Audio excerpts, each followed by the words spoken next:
Some people say colorism started during slavery. However, if we look deeper, we see the dark light complex in religion when identifying angelic deity as light and a demonic deity as dark.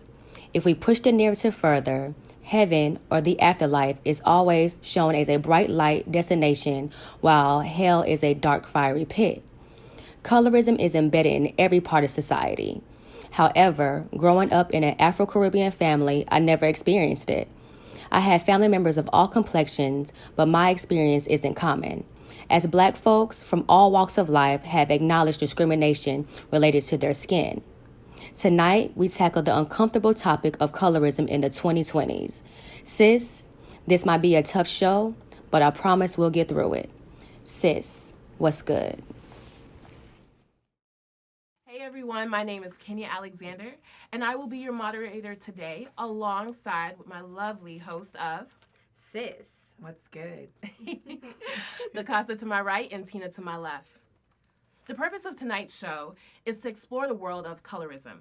Although colorism impacts the whole world due to colonialism, we will delve into the impact it has on the Black community, specifically Black women, to ask why is colorism still relevant in 2021? So to get this started off, we're going to have the panel introduce themselves, starting all the way to our left. Momet? Yes. Hi, I'm Momet. I'm originally from Ghana, West Africa. And I can't really point to a specific time where I first experienced colorism, but I would say that's something that's probably been exposed to my entire life. Okay. Hello, my name is Shalaya. I'm from Washington, D.C. I thought the first time I experienced colorism was high school, but it actually was inside of my own family, so as a young child. Oh, wow. Yeah. Hi, I'm Christina. I'm your host. I would say I'm from, where am I from? You from all over. I'm from all over. My first experience with colorism would have to be when I was in college in Tuskegee. Two lighter skinned females made it a mission to let me know that I was dark and ugly. Wow. What about yourself, DaCosta? Hey, it's your girl DaCosta. I'm from ATL, Atlanta. ATL ho. I didn't really experience colorism until college. When I had my darker skinned friends actually pointed out to me that there was an issue with some of my friends that I hung out with. Okay. Well, hi everybody. I'm Wes. Oh, my voice. I feel like I'm kind of a hybrid between dark skin, light skin, if you will. So don't kill me, everybody, but I haven't really experienced a lot of colorism personally, but I've seen both ends of the spectrum. So I think a lot of my experience comes from you ladies' experience. Oh, and I'm a military brat, so I'm kind of from all over. Okay, so as a military brat, how have you not experienced colorism, like being around different people and also being like a hybrid? I believe your parents are, your dad is Dominican, and your mom is a woman of color, well, a Black woman. How is it that you haven't experienced colorism? I think because I was so underexposed to Black people in general. I grew up in school with a lot of white people, but obviously my family is Black, so we had, to me, in my world, if you were Black, you were Black. Because I have such a large spectrum in my family, from really fair skin to super dark skin, it's kind of been a thing where if you Black, you Black. My two older sisters, I'm one of four girls. My oldest sister and my younger sister are your complexion. And then my twin sister and I are my complexion. So there was never this element of dark skin versus light skin in my family or in my world even. So I would have to say the same thing because I am Caribbean and my family's from Jamaica, so my family are all shades and colors. So, and my family didn't make it a point to point out our different skin colors. We were all Black. If you, like, my close friends would know, like, my grandmother is from Jamaica, and she will pass for a white woman. And so we have the lightest of the light. We can pass for Caucasians, and we have the dark of the dark, and that never was an issue growing up until I got to college. But it's so interesting because I'm sorry, were you gonna say something? Oh no, you can go ahead. Yeah, I'm not trying to give you a hard time, but from the outside looking in, and I have Caribbean friends, but within the Afro-Caribbean culture, especially in the DR, where there's a whole caste system based on complexion, and then in Jamaica, where you have skin bleaching as Literally. part of really Yes. It's everyday subculture. life. Yes. Yeah, how is it, like, I find it so surprising because with my Caribbean friends that are like mixed with Chinese or mixed with Indian, like they talk about how within their family and having that like very great spectrum of different complexions, that it was something that was a conversation, a dinner table conversation almost within their families. Well, I think that it was less a discrimination. And when I say I haven't experienced that, I mean I haven't experienced discrimination about it. It has been a conversation. Again, especially with my older and my younger sister being your complexion and other family members being your complexion, I believe for them, it has been a prevalent part of their lives because they have experienced it. So it has been a conversation.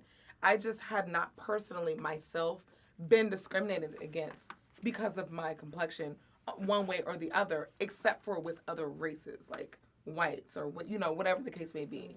So that's what I meant when I said that. Interjecting on this topic.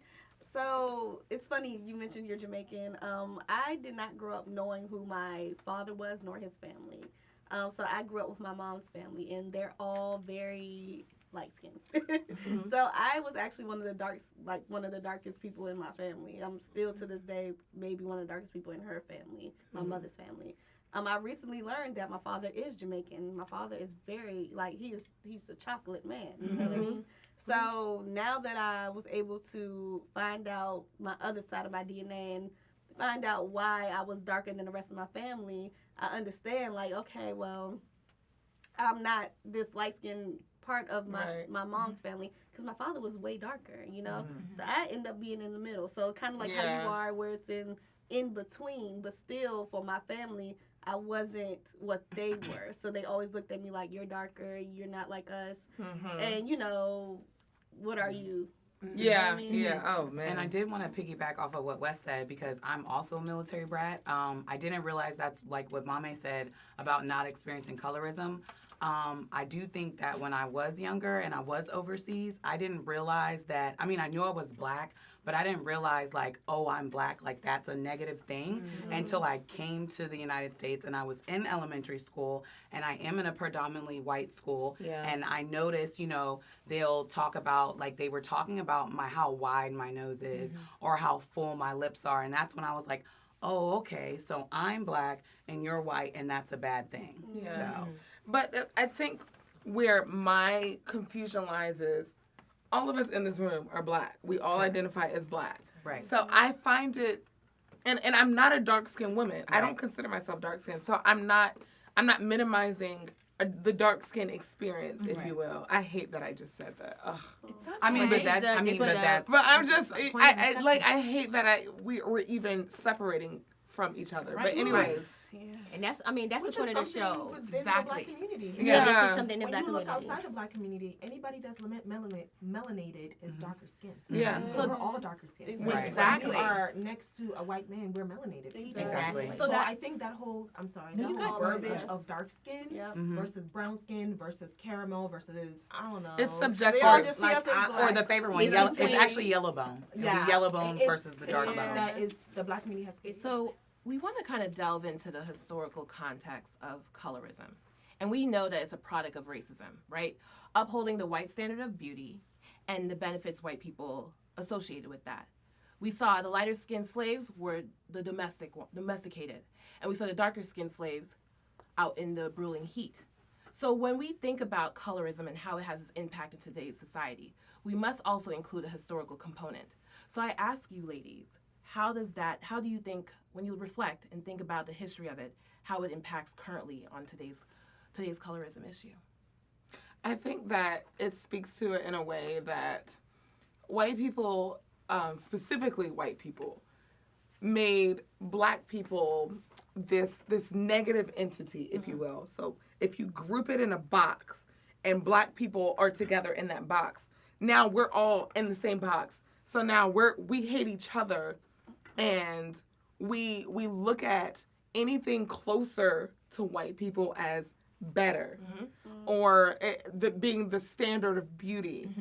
Because they was actually in the house because they were in the house. And just think about it. It trickles down, and now here we are where among society, and this is a general statement, so don't get on me, but among society, if you're lighter skinned, you're considered among society more beautiful or you're more privileged or you get more attention. And of course you hear like the music with a red bone this and light skin that. And so I think it's created this resentment, especially amongst women in our Black community. Well, I don't think I would use the word resentment because I don't think lighter females resent the fact that, you know, they have a unspoken privilege, and I don't think that dark women resent that women have that.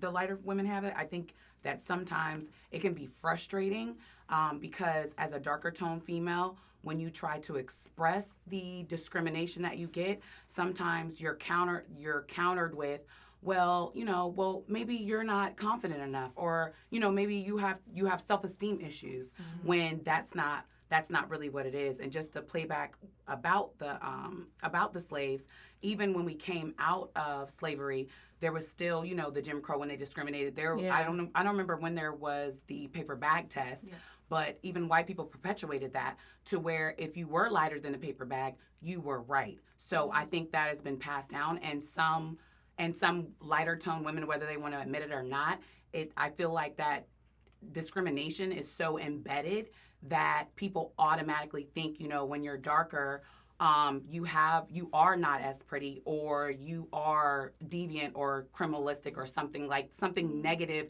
is always attached to darker tones. And the brown paperback test was at HBCUs. Okay. Yeah. So thank you. Yeah, give me right. Is once again like something that is an original thought from our white counterparts who had the caucasity to actually perpetuate the self-hate within Black folk. You know what I'm saying? But yeah, the brown paperback was performed at HBCUs, which is a shame. I think a lot of them are embarrassed by that now, but it doesn't erase the white people did. It's something that we did within the community. Yeah. But it also was a hiring practice. It was a factor of if you were closer to the whiter skin complexion, that we will give you this job. So something to keep in as you guys continue this discussion. Sororities, fraternities, was something that was common practice. But I want to take it further and actually talk about something that I just recently learned, which was a pencil or pen test, when they actually put pencils and pens in your hair, and if it fell out, it basically classified you as not Black. And if it stayed in your hair, it classified you as Black, regardless of your skin tone or not. That's what they were doing to keep you away from certain things, jobs, and get into certain areas. I want to piggyback off of what you were saying. And you saying when you're lighter skin, you think that we have people prefer it, or it's a preference or privilege. Yeah. Well, and I just want to say that because we had this conversation a lot, and this is why we decided to have this episode of colorism, because it has been in the media a lot lately. But we talk about it all the time. Because we went to college together, and we did experience that, we had this conversation, and I say because of my upbringing, I was like, we have all shades in our family. It was never brought up, because I said if I was a dark skinned woman, I would still think I'm a bad bitch. Yeah, hello. That's right. Hello. And I know darker skinned women who don't make their skin color an issue. Exactly. I know Mame, working with you, that's a bad bitch.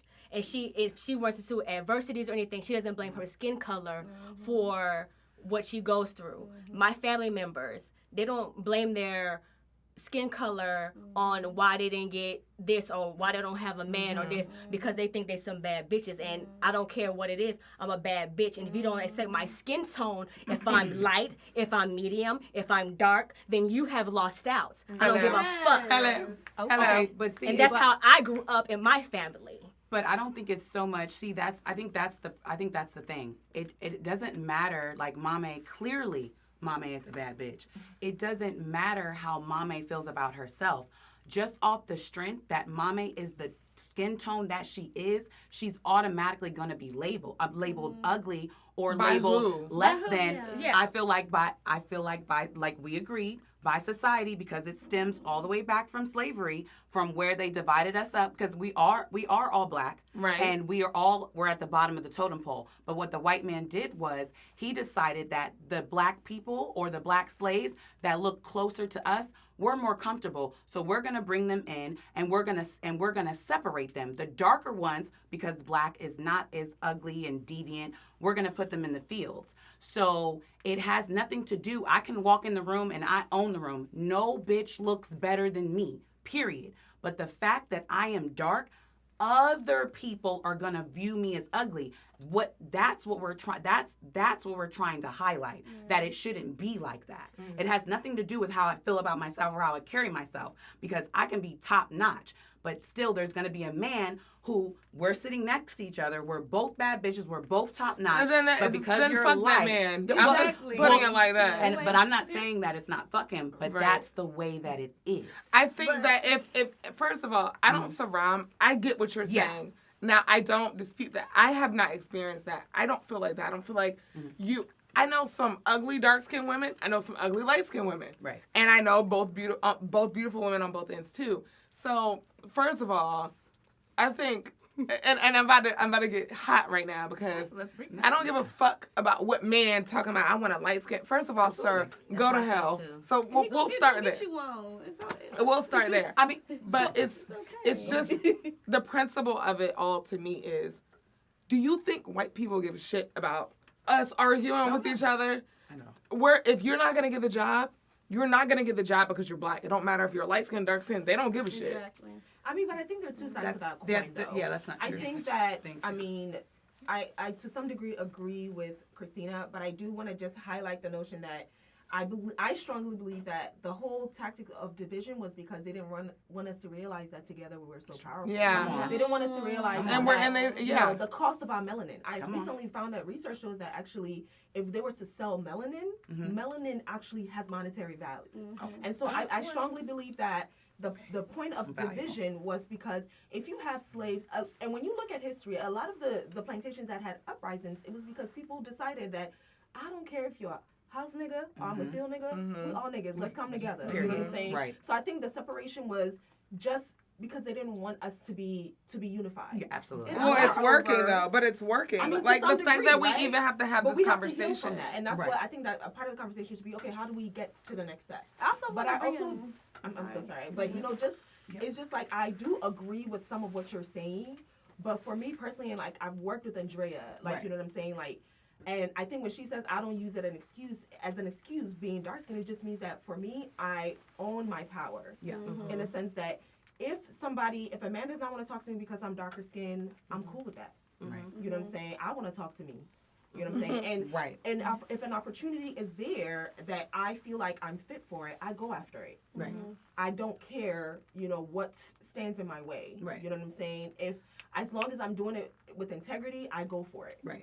But I do see what Christina's saying is that like there's so much self-hate perpetuated that Doesn't to some matter. degree, like you know what I'm saying? And I've been with Andrea where a guy will come and talk to me and I'm sitting Right. next to Andrea. Right. Or if a guy thinks she's attractive, It's come and yeah. talk to her, you know what I'm Right. saying? Yeah. But if a guy doesn't talk to me when I'm sitting with Andrea, I don't automatically think it's because, you know what I'm saying, Andrea's light skinned and I'm dark skinned. Maybe he just finds me not attractive and her attractive, which is completely fine. Absolutely. You know what I'm saying? Exactly. I think that's all I've been saying is, I don't know if you guys watched Basketball Wives, but there's something going on in there now where there is a, to me, less attractive dark-skinned woman who was called ugly by an attractive fair-skinned woman, and she's blaming it all. She's calling this woman racist and She saying, is racist. No, she But- is colorist. She's extremely colorful. And so? and But before I'm you- sorry, before and you- OG, and I'm sorry, but beauty is in the eye of the beholder because This there is is true. nothing ugly about OG. I think But before her we go, let's- attitude let's- makes her ugly. Okay, so Wes, elaborate more. Okay, when Why I do you think Yeah, because- OG Yeah, is 'cause I- ugly? that I just think blew me OG away. is. I think she has a poor attitude. I think Evelyn, the fair skinned woman, also Okay. has a poor attitude. Now, Okay. don't get me wrong on that. Yeah. She's a bitch. Right. But I think OG is coming into this group with this attitude, and I know y'all may not know the history, so I'm gonna try to generalize the conversation. So her attitude makes her ugly, and I think how she behaves makes her ugly. You have to put it within a cultural context because this is a Nigerian American woman. Okay. And Nigerians are very confident people. And that's fine, Even but it doesn't translate. Africans. It doesn't translate well.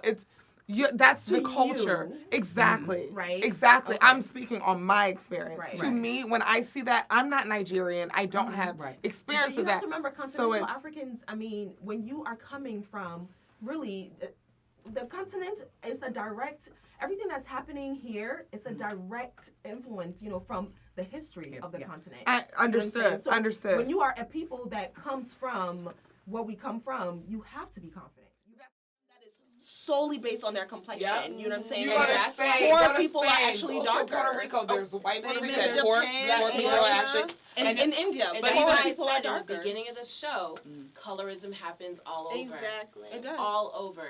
And so it's really, when you think about it as a whole concept, it's so fucking ignorant and stupid. Because we as black people are the only ones that are judging each other based off of the complexion. I wouldn't necessarily say only black people. It's definitely found in other cultures. Yes. You see the bleaching cream within. Yes, it is Everywhere. in Jamaica, it is We in- say they but bring also it to India, Japan. the Yeah. bands, how they adjust They like their to eyes look pasty. because of colonialism.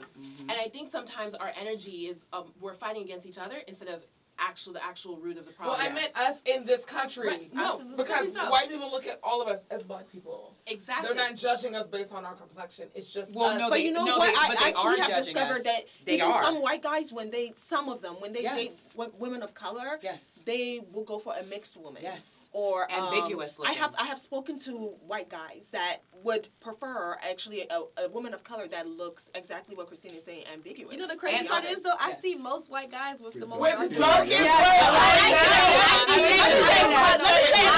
Let me say something though, and you know, my sister, Natural hair, my brother-in-law is a white man, Okay. and I love him like he is my brother. Yeah. And my sister is like probably just a little bit, lighter than me. She's amazing and she's great. Both my sisters are, but I'm not negating that there are like white men with darker skin Absolutely. women. But I have also encountered like white men that will only date women that are they like black women, they like women of color, but then they prefer women of color that are a little bit lighter. I want closer to them. And I want to add that I actually, from a black man, told me to my face that he normally does not date darker girls because he views them as dirty. Get on. And that was Hold on. I mean, you guys could hold on. I mean, but that goes. No, But that's her and I just want to experience. say, because where DaCosta will be like, it's about confidence, like that like bothers me. It has nothing to do with confidence. I disagree, when people though, Christina. when people have preconceived notions. Look, when I say confidence, I don't mean like how you enter a room. Your because preconceived notions are your preconceived you're- notions, and they have nothing to do with No, me. I'm just saying, Yeah. but I'm just saying in general. I we talk understand. about, racism, like white people viewing black people as less than or dumb or I remember criminals. you and I have has walked a nothing- similar path. Yes, we have that the has same nothing- birthday. We're it both, has nothing to do with- more melanated women. Right. But to me personally,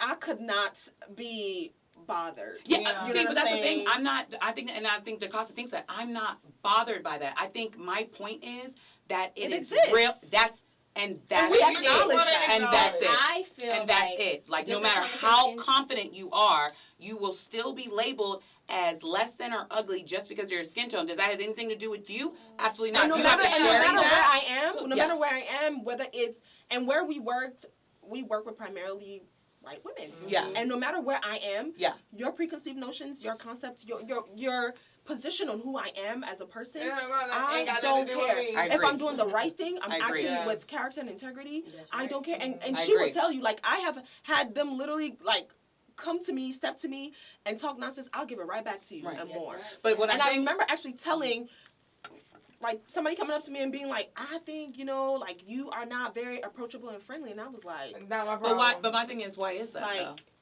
it's because I'm not. All I make sure, but that's Okay. I told Andrea that that's my position, and sometimes though is I make sure that I'm not approachable. Okay. And I don't want people feeling confident to step to me with their nonsense. Okay. So I make it so that I make it so that It's at work intentional, I don't want to be approachable, and I tell them Gotcha. that my job here is not to be approachable, to be friendly. My job here is not to be your friend. No, that's My job right. here, I choose job my to go friends. home. I pick the people that I want to interact with. Right. So my desire and my decision not to interact with you I'm very cognizant of that. Right. Because I work, they used to think that maybe I just didn't realize it. No, I'm very, very You understand, aware. right. You know what I'm No, saying? it's intentional, is what she said. Right. Yeah. So when you guys say that, and I think you guys hit on a lot of key things. Christine, I think you hit on that you want to that it's made acknowledged, and you are saying, Monet, is that yes, it is there, but I'm gonna rise above it, and I don't really give a shit. And I think that's important, and I think that's valid. So when I read you guys a stat, I want to hear your thoughts on where it was a statistic done, at the University of Georgia, and they were saying that employees preferred, and through a study, they preferred the lighter skin men versus the darker skinned men. And even the lighter skinned men who had the bachelor's degree compared to the darker skinned men who had the MBA. And granted, I know this conversation's on women, but I just want to hear your guys' thoughts on the study. That they chose the lighter skinned man with the bachelor's degree over the dark skinned person with the master's degree. And with these studies that are in place, how does that correlate to where we are and where we're going? Well, I want to speak up on that because, again, my ex-husband can pass as white. He's black, but he can pass as white, very fair skin. And now I have this whole stigma attached to me, like, oh, you like light-skinned dudes. And if you fine, you fine. I mean, I don't care. That just so happened to be how the cookies crumble. So I think that a lot of times we attach stigma to people with the skin complexion. Like, even how you said that you asked him about if she was his preference because that's what he's with. And I dealt with a lot of that. And God forbid, the next man I get with, now I'm looking like, oh, I can't get with another light-skinned man because now it's going to look like that's my type. And so that study, I think, again, these studies that come out are subjective. And I feel like they're flagrant and they're not really substantiated. And that's kind of where I stand on things like studies because they are coming from like a biased resource. And so they're not really reliable in my eyes. And there's nothing wrong with preference. I just want to note that, like, there's nothing wrong with preference. Yeah, at all. If a black man said to me, I prefer white women, okay? for it. I prefer lighter skinned women, that's fine. We were just on the conversation of colorism, and I said, hey, I made an observation, and I like to be very transparent, especially with the people that I call my friends, and I just asked, you know what I'm saying? And we have very honest conversations, but I don't feel like there's anything wrong with preference. It's just like I don't want a man without teeth. My thing is when that preference becomes a direct expression of self-hate. That's what my problem is. It's just kind of like if a man tells me I prefer lighter skinned women because I think darker skinned women more melanated women are unattractive or you know what I'm saying, or ugly. To me, that's an insult to me because then you're talking about me, and I have a problem with that. But if you're saying that I just like light skinned women, that's just what I'm attracted to. Cool, good for you. You know what I'm saying? So I think it's when it becomes a direct. So just to piggyback, I do feel like that study. I agree that it does not probably express the opinion of the masses. Right. However, I do believe that it's multifaceted, right? It's like people like attractive people. Yeah. Right. People are more drawn to attractive people. They have done several. If you find, you find. You know, I was watching like What Would You Do, and they did one on colorism, and people were more apt to like salespeople. They approached the more attractive person. Yeah. I know they approached somebody that even they felt like was not physically attractive. Right. So to me, I just feel like it's unfortunate that it was based on complexion. Right. But I just do think generally people like attractive people. And I do want to say or do they link attractive people to lighter tones? No, I don't think so. I just want to say this because we have had this conversation, Christina, and you have a preference. You like darker men. I do. But like, so why is it a problem when a man prefers a lighter woman or prefers a darker woman, but you prefer a darker man? over a lighter man. Yeah. So back to like Mame said, if you notice when you look in the media, whenever a man is saying that he prefers a lighter female, he has some type of dig or something to say about darker females. It's never, ever about the actual preference. And also I want to add that when I say I prefer a darker man, that's because I was asked. A lot of men go out of their way to make it known, oh, I like them light skin, red bone. Oh no, I like them yellow. Well, what's the But there's plenty point of unattractive red bone women. Well, I'm not, but see, that's the thing. It doesn't matter if you're attractive or not. They like you just based off of your skin tone. And see, that's where my confusion lies, because if you're not attractive, yeah, sometimes, and you're fairer skinned, but see, that's the thing. A colorist is going to choose the lighter person because to them it's prettier. God forgive And you have to remember, men are shallow. Yeah, and I don't. But see, the thing is, I don't internalize that. I'm just saying but that's the reality. You know what I just shallowness of it, they're still going to choose the prettier woman over the. I don't think always though. So what I'm picking up one of my off close of, friends. Sorry, later. Yeah. Go ahead. I'm sorry. What I'm picking up off of listening to this is that there's actually just a section of people that are just colorists. Period. Absolutely. Period. I've been privy colorist. to. I've been privy to group chat from one of my my male friends, and where he like posted like Bria Miles, who's like attractive, gorgeous. You know what I'm saying? Next to this like basic light skin girl, and the group chat they were like, oh yeah, the light skin girl, and he was just like, and his preference is he's not a darker man, but his preference is darker women. But he was kind of surprised that they would choose. And I think the girl, too, they didn't really show her face. And he had a whole picture of Bria Miles. And this faceless light-skinned girl was the girl they chose. Wow. And I wonder... Because most of the guys in that group chat do have a preference for lighter-skinned women. But like I said, it's just an expression of... If it's a direct expression of self-hate, then that's a problem. What does preferences really mean within our Black community when it comes to colorism? So I ask you ladies, have y'all ever experienced a guy saying, you're pretty for a dark-skinned girl? I normally don't date dark-skinned girls. I prefer red bones, and so forth. Let's hear it. I haven't experienced it. Okay. I have not. I really have. I think the most experience I've had with it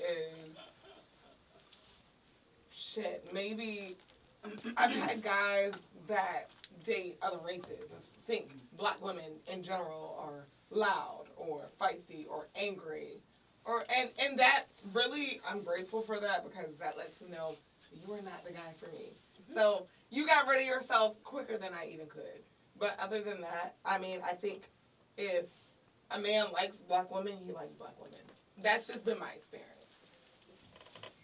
I never verbally... Christina, you feel like you have a whole lot to say. Yeah, I never verbally got it from anyone, but I could tell, like, even when I traveled to Tampa one spring break with one of my best friends, and we went down there. We were single, so we was like, shoot, where the men at? Right. Come on. They all wanted the white woman, y'all. We went to the clubs. When I tell y'all, all the Black men was going for the white woman. All the Black men was Well, but you know why, though. But that's a different topic. But it was crazy because I didn't, that's like I said, like, I'm from up north, so it's different for me. I'm down here thinking like, oh, let me go ahead and explore and have some fun. And they was not looking at us at all. We was in the club. We was like, girl, they ain't looking at us. Like, I used to be looked at. Right. Oh, really? Yeah, girl. They didn't want us. But you know what the thing is, I noticed down there too, was the white men wanted the darker woman. The Black men wanted the white woman. So it was like different. So we was like walking around. It's a white woman. Yep, in Tampa, Florida. So we it's was desirable for some Black men to be with white women. Absolutely. I mean, I've never had a guy tell me that to my face, but I've heard that preference being expressed and it being a direct result of self-hate, but no guy has had the nerve to tell me that. It was a different scene for me down there. It was different for me. Well, I never experienced that. I've had several guys have the audacity to tell me that if I were lighter or if I looked a certain way that I would be prettier. So definitely had men tell me to my face if I were lighter I would be more attractive. I think, Christina, from the message that I've gotten from this whole conversation, I feel like you have experienced the most, not that we all have experienced, but I think you specifically have experienced the most based on what you're saying of the colorism. Why do you think that is? I honestly have no idea. I've experienced it. I've experienced the colorism from black men and lighter tone females. I just, like I said, I don't think it. I mean, to a point, it does play. Like when I was younger, it did play on my self-esteem. Like, well, why don't I look like this? Well, why am I like this? But the older I got, like DaCosta said, with the confidence, I'm like, if you have a problem with dark skin, that's on you. But I'm not naive to the fact that I know that some men will label me as ugly just because of my skin tone. That has nothing to do with me, and that is my experience. I know that some lighter tone females feel that they are better, or that darker tone females are ugly because of the way that we are conditioned. I just feel as though as we can't move past it until people acknowledge it. Like it's there, it's real, it's happening, whether you've experienced it, whether you've heard it, like it's real, it's there. Yeah. So I think darker tone females should, like you said, overcome. It doesn't matter if I do it with integrity, like this is me, I feel this space. And I do feel like lighter tone females should acknowledge that there is a privilege there. You are sometimes picked strictly off of the way that you look. Right. And I feel like if that was more acknowledged and we can come together, then that's where we can start to fix it. Yeah. Right. I think also there should be some self-responsibility in the sense that for me, when I realized that there was this whole maybe a culturally a preference for lighter skinned women, I decided that I was going to be better. Yeah. In every way. So if my counterpart was lighter skinned, I wasn't competing with other people. I more so was competing with myself. But I knew that if I sat in a room with a lighter skinned woman or whatever, that my skill, the way I spoke, the way I presented myself, would be 150% better. So it just compelled me to not really make that an issue for myself personally, in the sense that it's just kind of like, I'm not going to let this preference, whether it is acknowledged or not acknowledged, hold me back. Do you feel like you had to overcompensate? I was Because of that? snatching it right out of my mouth. It's just like I feel like it's just like when we come into white spaces. Not within myself, Okay. but maybe that's Like a outwardly, perception. maybe it's no, not perception. I don't perceive that personally. No. about you, I'm but just I don't feel like I overcompensate. But that comes with being black in general. Like I when we think are in in general higher we places, overcompensate. we have to You work have to. harder than Yes. Absolutely, white you have to people, be 2 times better. Yes. 3 You times know, better. You have to cross your exactly. T's, And dot your I's. You know Yes. what I'm saying? But I do see. I don't feel like within myself I overcompensate. I think that I just acknowledge that it, change starts with all of us, Right. but it starts from within. And my Right. mom always told me, like, you can't change people. No. So you have to change the way that Yeah. you Respond. encounter and respond to Yeah. situations. And if change means, because people are like, I'm not going to change who I am. If I have to change to be better or to better my circumstance or to overcome, then I just have to do that. Well, I feel like, You know what I'm saying? But still remain authentic. Yeah. Right. And I don't like the word change. I'm not going to change myself for anybody, but I do feel like it's important, and we are responsible for adjusting to our surroundings, and emphasis on the word adjust. I feel like, and us being ladies, when the cameras were off, you know how we act and you know how we behave with one another, but I'm not going to go into certain environments behaving that way. And I don't think it's a matter of me changing myself. I think it's just adjusting to my surroundings. Sure. So, with respect to colorism, I think that, be it dark skin, light skin, whatever the case may be, if I have been in a room full of dark skinned women, and I recognize that, and immediately I may get judged, or I may get looked at a certain way, or even just being a pretty woman in general, I get so much, and I hate to use this as a woe is me conversation, but I have walked in a room with people I have never met and did not even open my mouth. And I'm already getting vibes, and I'm getting negativity, and I'm getting all this negative feedback about myself. And I'm like, I love those environments. I do too. And I love those environments and because I thrive that saves me so much time. Because I'm not like a super friendly person, and it's very, very intentional. So now you know what I'm don't talk to saying? me, Like and I now was I saying don't have to be earlier. bothered. And it's great.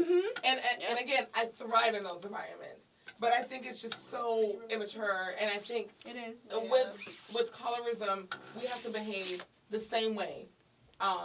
Dark skin or light skin, you have to just know your surroundings and what you're dealing with, and just adjust. And And the fact it that you're really- black. Yeah, and it really goes back to when I was saying when people didn't go to know, because like a lot of people don't know me, because if you really truly know me, she crazy. we all crazy. But beyond that, she very, very nice person. Right. Very genuine. Very humble. Very caring. Very humble. Very humble. And so even for you, I think that, you know what I'm saying, that's how I phrase my mind, that, anybody that does not have the privilege to get to know me is at a disadvantage. And it sounds like not cocky, but really it's just like you were saying, it just creates so much more peace when you don't have an influx of people in your life and you get to choose. Yeah. And part of that is just, just weeding them out. Weeding them out by just positioning yourself and positioning your mind like, okay, whether or not, that light-skinned sister across the street or that fair-skinned sister down the hall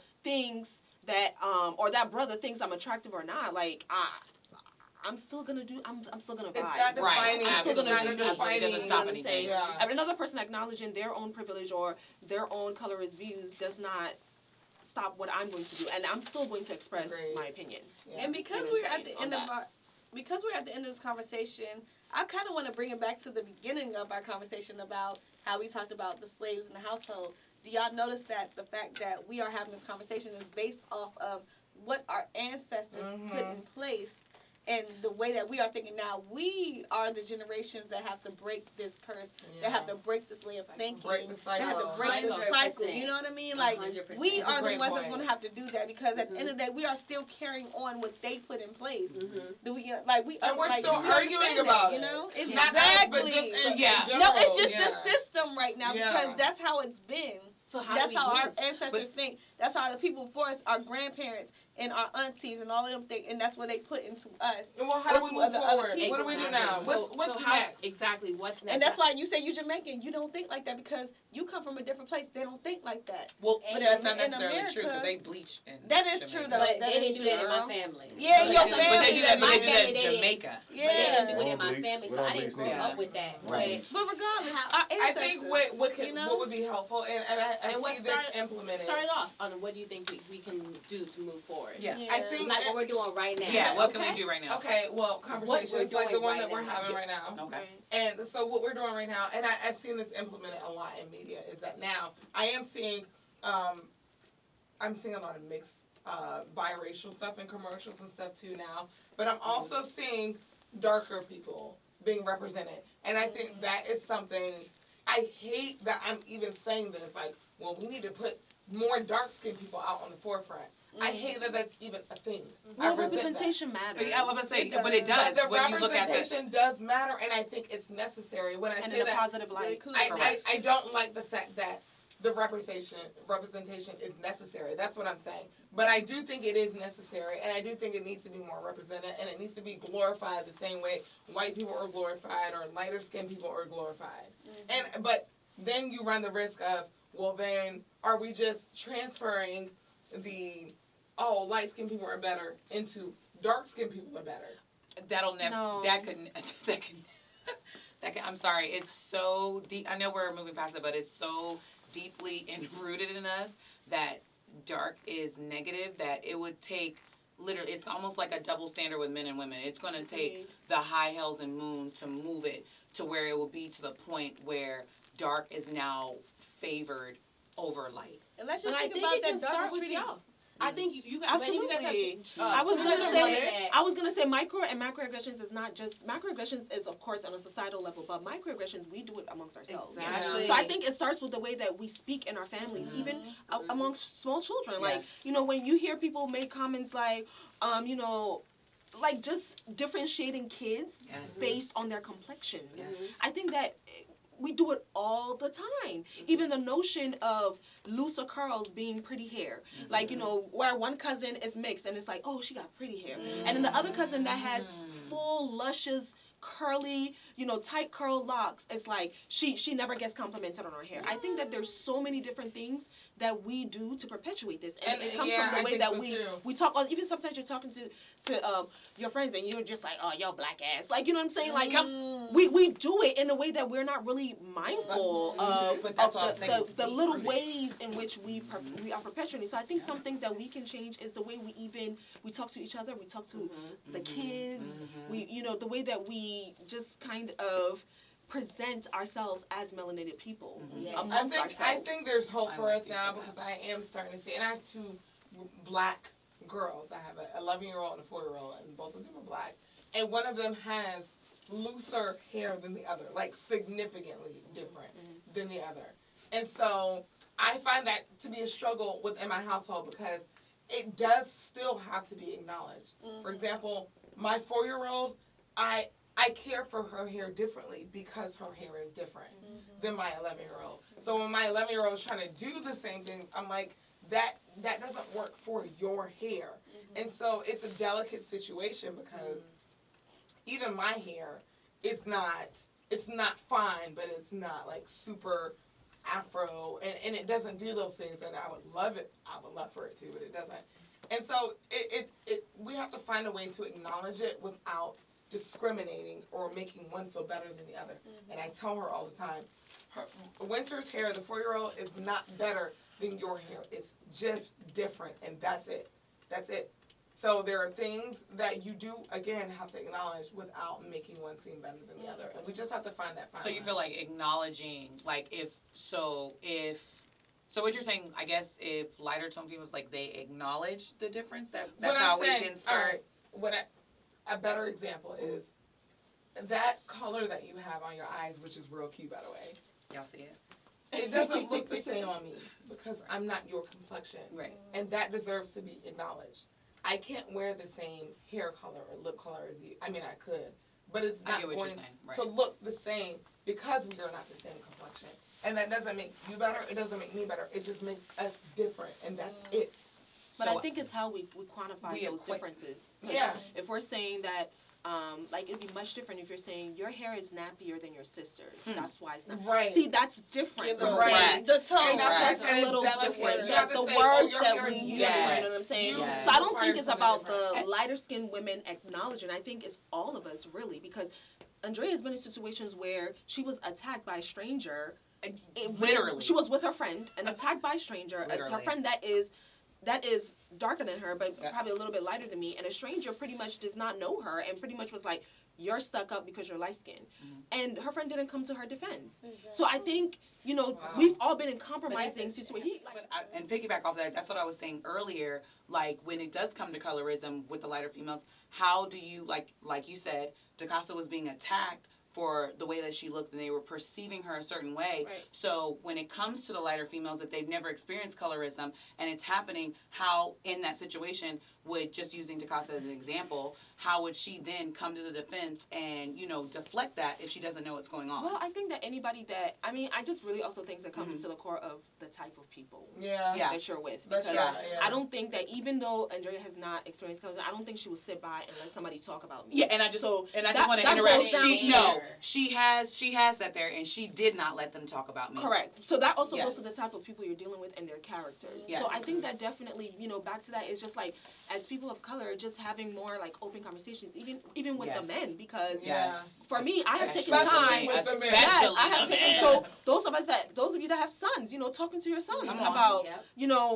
how they treat black women, how they talk about black women, how they perceive black women as a whole. And I always take the opportunity, if I'm having a conversation with, whether they consider themselves a black man or an African American man or African man, whatever it is, an African man, I have taken the opportunity to really have very difficult conversations with people. Yeah. You know what I'm saying? And not take what they feel personal to be about me, because I know I'm the shiznai. Hello. Yeah. So I don't take it personal when somebody's general thoughts. It does not bother me one bit. Of, you know what I'm saying? I don't like dark skinned women. Okay, cool. Like, all right. That's That's not me. But I you did know what want I'm to, saying? and I did want to ask a question though. When you and I did want to ask a question, but like me per se, like when I see colorism, no matter what, I'm always going to speak on it. So me always speaking on it, does that reflect like, I don't like when people try to make it seem like I have an issue within myself, or I have low self-esteem, or there's something within myself. I'm like, that's not it. I just like if I see something going out, I like to point it out every time. It's not a reflection of how I feel about myself. I want to, and this is, I'm being 100% transparent. Don't be mad at me. Yes. Originally, I was like, okay, she probably has lower self-esteem. Right. And as I'm listening to you more, my judgment has obviously changed. Right. I think you are more vocal about it. And I don't think you're bothered like, oh, I think I'm ugly.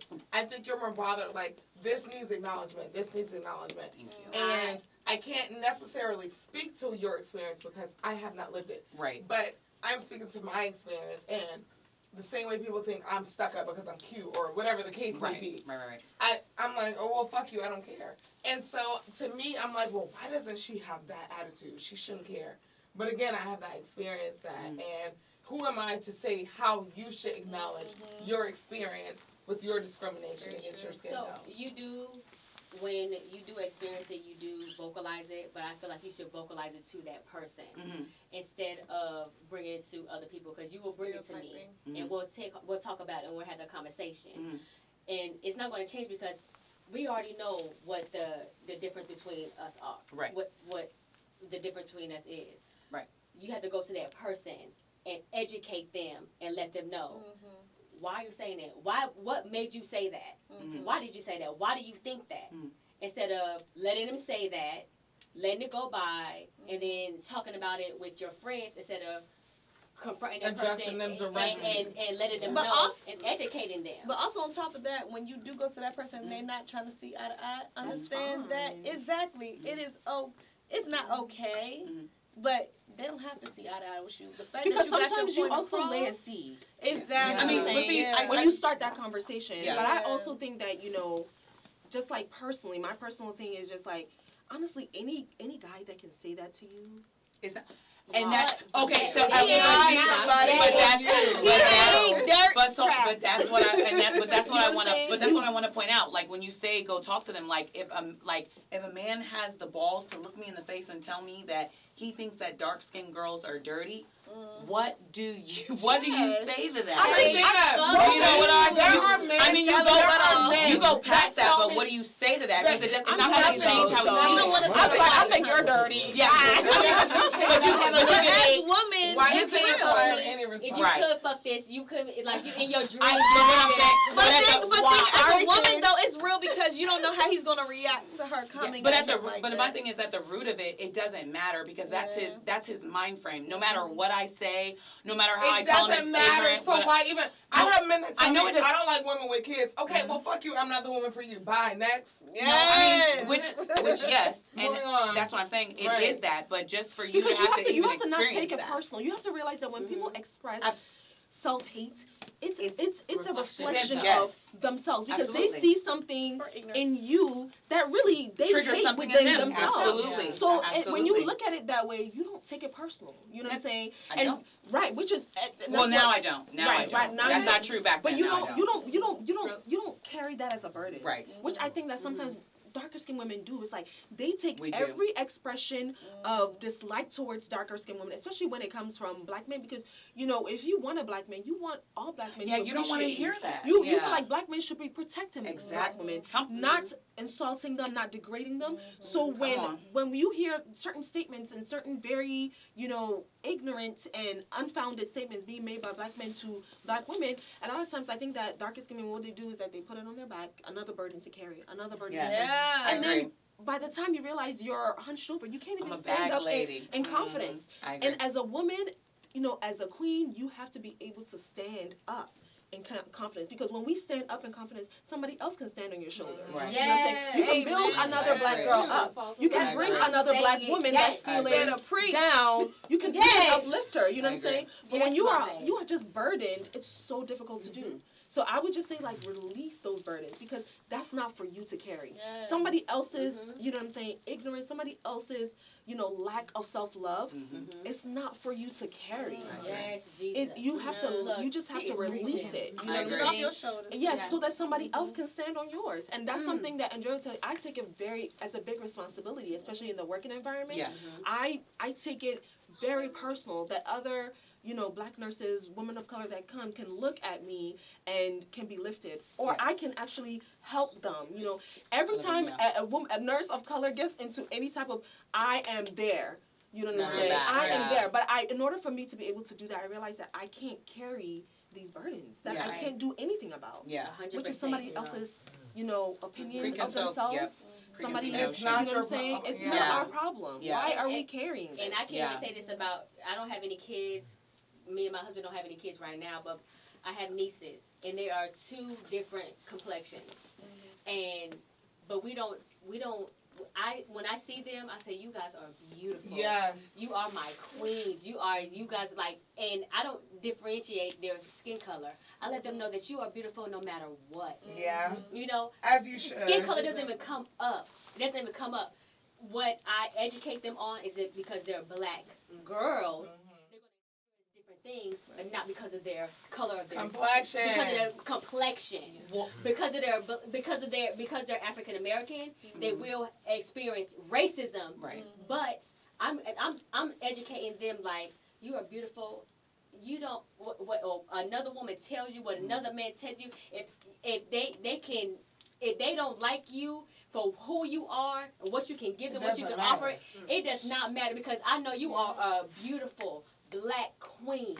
So you don't think that you're... This is from a little ages. But you don't feel like you're doing because we all acknowledge that colorism is real, correct? Yeah. We acknowledge that it affects decisions and things that you can be privy to and things that you cannot be privy to, correct? Right. But if we teach these girls at a young age to just own themselves, it don't matter what nobody else is saying about them. That's They exactly gonna what we have say, to I don't give a crap about what you're saying about me. I was raised to be beautiful. People are gonna. It doesn't matter. Even with this conversation, this is the start of things getting better. But the you do understand that the way you feel about yourself and the way you carry yourself and the way you put yourself out there has nothing to do with someone being colors and thinking that absolutely. You're less and than guess what though? Guess what? No.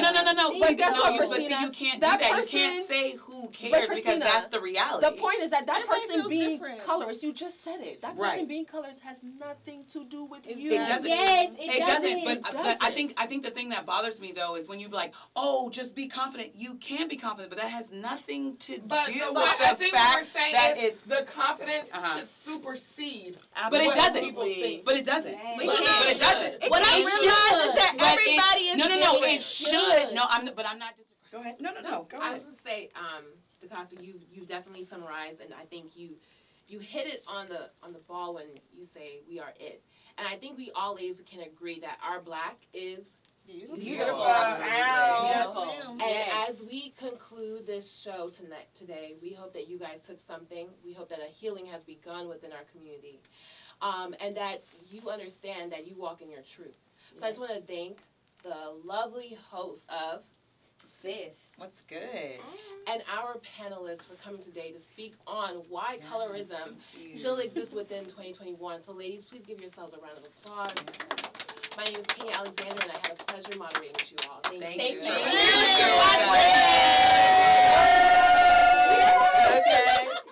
So this was a conversation that we needed to have. Definitely. We've had for a long time. Definitely. I think this episode is going to educate a lot of Black women, even Black men. Come on. And we needed to have it, and I'm so glad we did. I want to thank you guys. Thank you guys for coming, Mom. Thank you for having us. Yes. You guys, and even from everybody experience is different. Absolutely. Each one of us had a different experience. Yeah. And I think that is important, and we educated one another on our backgrounds. But at the end of the day, we are all Black women, no matter what shade we are, and we need to come together and just be one. Be one. Because who runs the world? Girl! So thank you for tuning in to this episode of Sis. What's good? And make sure you subscribe to YouTube, download, and to all streaming platforms. Leave us your comments. Yes, and thank you guys again. Thank you. It was super fun. Thank you for having us. Thank you. No, thank you.